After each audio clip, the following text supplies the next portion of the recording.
Good Saturday morning, everyone. Welcome back to Weather on the Go, all your weather coverage. In today's video, we'll be going over more rounds of severe weather from this weekend into early next week, which does include the potential for another derecho and then extreme heat relief with temperatures cooling down right on time for the 4th of July. And tropical trouble could be brewing across the eastern Pacific Ocean as more tropical systems are set to develop towards early July. So looking here first at the heat alerts, it is widespread not only across the west coast where a new ridge of high pressure will be building, but also across the lower Mississippi Valley and the Gulf Coast states. As of today, we have excessive heat watches, warnings, and advisories down across this region this morning. And the reason for that, we have more triple digit heat from Georgia all the way westbound into East Texas this afternoon into the Birmingham, the Montgomery area up to 100 degrees. We're 102 there in the Alexandria, Louisiana region, and 101 in Shreveport, Louisiana this afternoon. And when you add on the heat and humidity, we do start to see the heat index values climb into the 110 mark as we go into this afternoon for especially parts of Louisiana, Mississippi, and Alabama. So it will be another stifling heat type of day down here across the lower Mississippi Valley this afternoon. But to the north of there, we are also watching a threat for severe weather, another enhanced risk for severe storms across southeast Missouri, southern Illinois, southern portions of Indiana, and western Kentucky today, with a larger slight risk surrounding that across the Ohio and Tennessee River Valley, eastward to Virginia and the western Carolinas, and a small slight risk down here into West Texas this afternoon as well. But the main concern for severe weather today will be a potential derecho trying to develop where we have more of that significant hatched wind probabilities. That's where we have the threat for winds that are hurricane force over 74 miles per hour into southeastern Missouri, southern Illinois, southern Indiana, and western Kentucky today.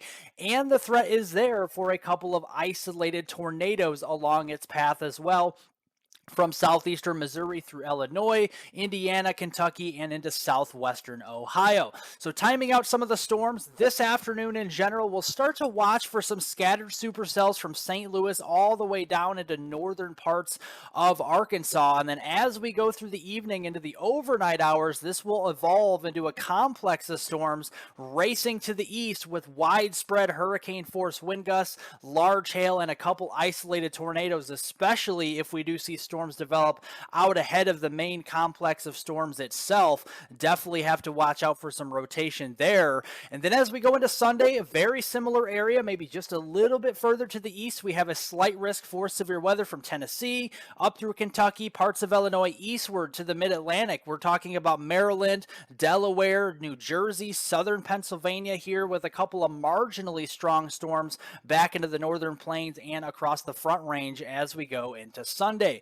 So going over through the weekend, you can expect for total rainfall accumulation now through Monday morning. The heaviest of the rains will be across interior New England, down across portions of the Tennessee and Ohio river valleys. These areas from Illinois through Indiana, Ohio, getting up here through Pennsylvania, and especially central New York State, we could be seeing widespread 1 to as much as 3 inches worth of rainfall accumulation, but also some decent rains at times across West Texas as well, especially with that drought building out there, definitely needing the rain. We could get another inch and a half across the El Paso region, getting up there into the Lubbock, Midland, Texas area, going through your Monday morning time frame.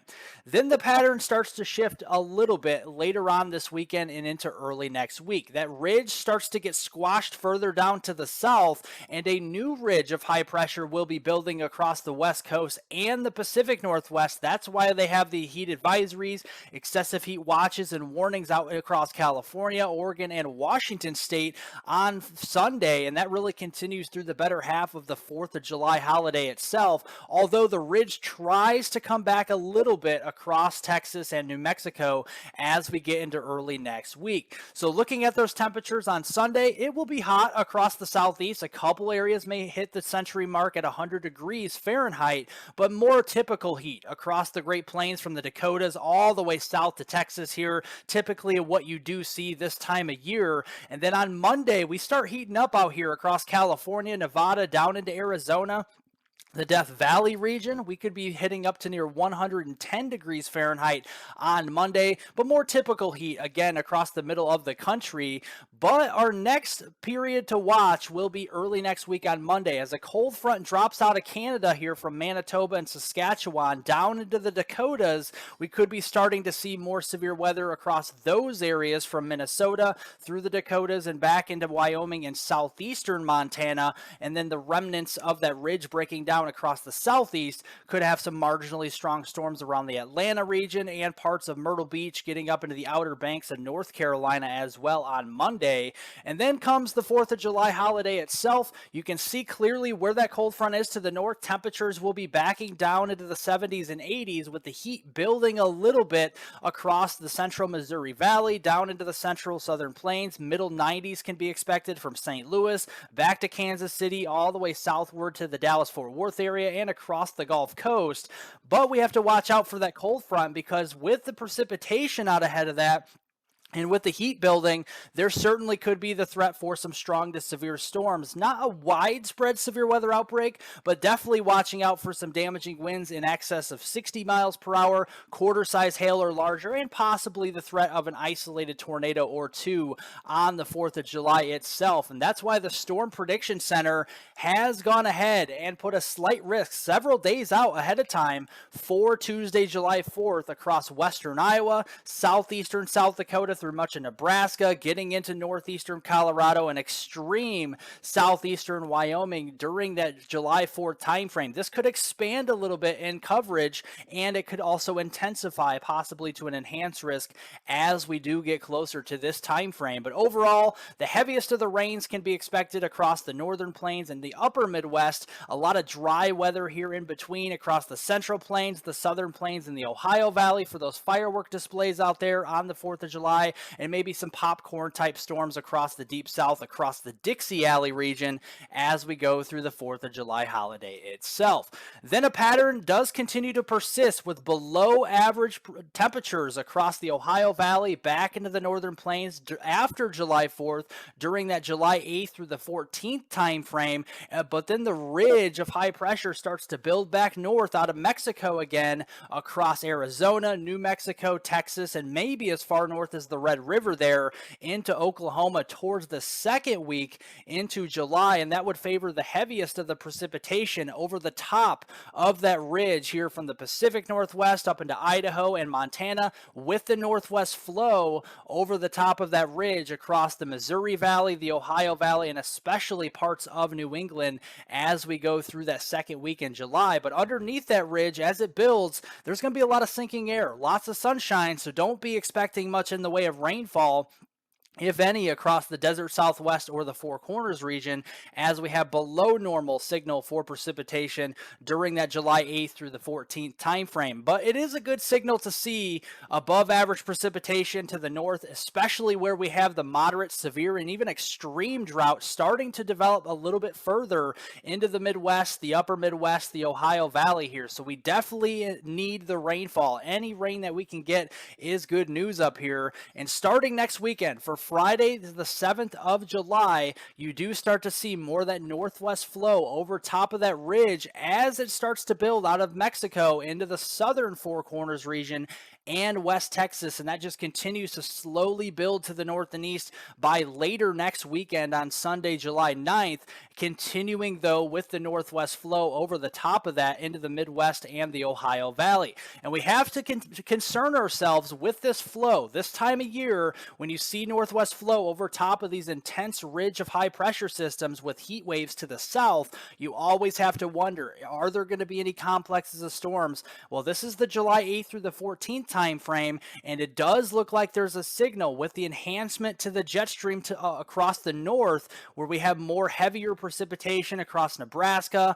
Kansas, and eastward through Iowa, Missouri, Illinois, and into the Tennessee and Ohio river valleys during that July 8th through the 14th time frame. I do also think that comes with the risk for severe weather again into the second full week into July across these highlighted areas. It is possible during that period, and this could also also encourage the threat for a couple more derechos with the pattern I'm seeing here.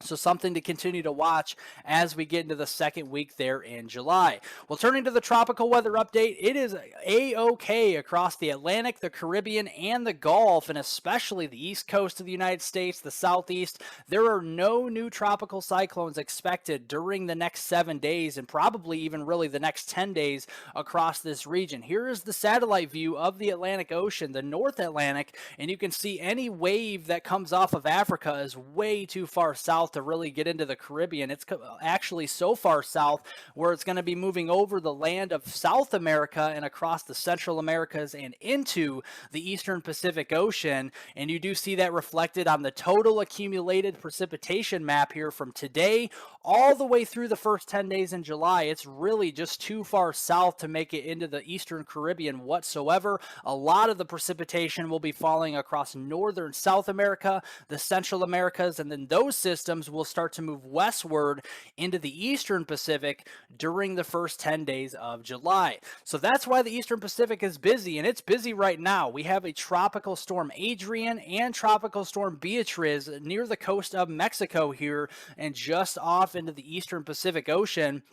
And you can see that on the satellite view here. There's Adrian to the west, and there's Tropical Storm Beatriz right near the coast of Mexico. Adrian's headed westbound, and Beatriz is moving more north-northwest here over the next couple of days. So looking at Adrian, right now it's a tropical storm. It's going to continue to weaken over the open waters of the Eastern Pacific as it continues to encounter more cooler waters as it heads westbound through early next week. But then here's Tropical Storm Beatriz right near the coast there of Mexico with the center of low pressure, and then that moves more northwest towards the Baja of California as a depression as we get into early next week and kind of just sits there. So we may have some heavier rain at times for the west coast of Mexico and the southern areas there of the Baja of California.